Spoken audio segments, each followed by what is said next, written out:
11 দলীয় নির্বাচনে ঐক্যের প্রক্রিয়া চলছে। সেই 11 দলের বৈঠক ছিল। আমরা শীর্ষ বৈঠকের এই আয়োজনটা খুবই তাড়াহুড়ার মধ্যে এবং একটু ক্রিটিক্যাল সময়ে নির্ধারণ করতে হয়েছে। নেতৃবৃন্দ দেখা গিয়েছে অনেকেই সারা রাত এগুলো দৌড়ঝাঁপ করেছেন, আলোচনা করেছেন। তো রাতের গভীরে সিদ্ধান্তটা ফাইনাল করতে হয়েছে এবং সবাইকে সময় মতো অবহিত করা সম্ভব হয়নি।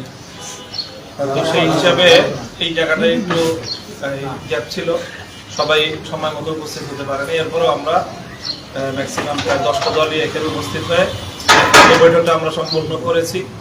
ইসলামী আন্দোলনের সাথেও নেতৃবৃন্দের সাথে আমাদের কথা হয়েছে, বৈঠকের আগ দিয়ে বৈঠকের মধ্যে থেকেও আমাদের কথা হয়েছে এবং আমরা আশা করছি যে আমরা একসাথেই 8টায় আমাদের কনফারেন্স হবে ডিপ্লোমা ইঞ্জিনিয়ার্স ইনস্টিটিউশনে।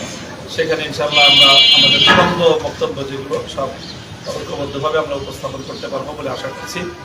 ইসলামী আন্দোলনের ব্যাপারে আমাদের প্রত্যাশা যে ইনশাআল্লাহ আমরা যেভাবে একসাথে শুরু করেছিলাম আমরা একসাথেই সামনের দিকে অগ্রসর হতে পারবো, আমরা এখনো আশা করি।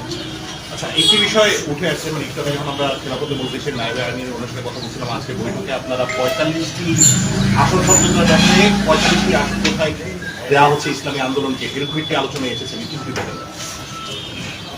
এই বিষয়গুলি আমরা অফিসিয়ালি এখনো পরিপূর্ণ ফাইনাল করছি না, যেহেতু আমাদের রাত 8টার সময় আমাদের প্রেস কনফারেন্স আছে। আসন সংক্রান্ত যাবতীয় ডিটেলস আমরা সেই কনফারেন্সেই করব এবং সেখানে ইসলামী আন্দোলনকে একত্রিত করেই আমরা আমাদের চূড়ান্ত তালিকা আমরা প্রকাশ করতে পারবো বলে আমরা আশা করছি।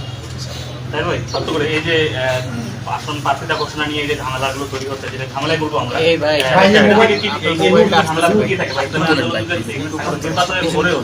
এটার আরো বেশি আশঙ্কা থাকছে।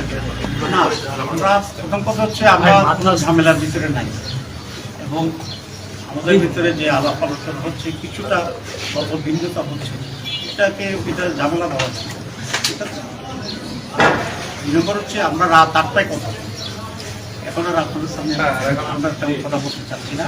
সবাইকে ধন্যবাদ। ছোট্ট করে এটা হচ্ছে যে আমরা যতটুকু শুনেছি যে যদি ইসলামী আন্দোলন এক থেকে 300 আসনের ঘোষণা হবে, না হলে 250 আসন, আসলে না আসলেও কি 300 আসন করবে, না 250 থাকবে? এটা রাত 8টায়।